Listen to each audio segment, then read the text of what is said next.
చెప్పండి. ఇక్కడ శిల్పి చాతుర్యము. ఆవు శరీరం ఒక్కటే, తలలు మూడు విధాలుగా అయ్యావని మనం గమనించవచ్చు. ఇక్కడ దూడ తల్లి వద్ద పాలు త్రాగుతూ ఉంటుంది. ఫిగర్ మనకు పూర్తి కనిపించలేదు. ఈ రెండు తలలు మూసించామంటే ఈ తలతో దూడను చూస్తూ ఉన్నట్లుగా ఆవు. తర్వాత ఈ రెండు తలలు మూసించామంటే ఈ తలతో గడ్డి మేస్తున్నట్టుగా ఈ తలతో. ఈ రెండు మూసించామంటే ఇది స్టాండింగ్ పోస్ట్.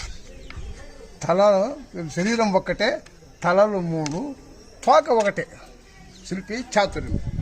ఇక్కడ చాలా అద్భుతంగా చెక్కినటువంటి శిల్పి సముదాయము. లతా మండపము అని. లత అంటే తీగలతో అల్లమైనటువంటి మండపము. ఒక్కొక్క స్తంభములో 4 రకాలుగా డిజైన్స్ ఉన్నాయి. ఈ పక్క ఓ రకము, ఈ పక్క ఓ రకము, ఆ పక్క ఓ రకము, ఆ పక్క. దీన్ని లతా మండపం అని చెప్పి అంటారు అనమాట. లతా మండపం.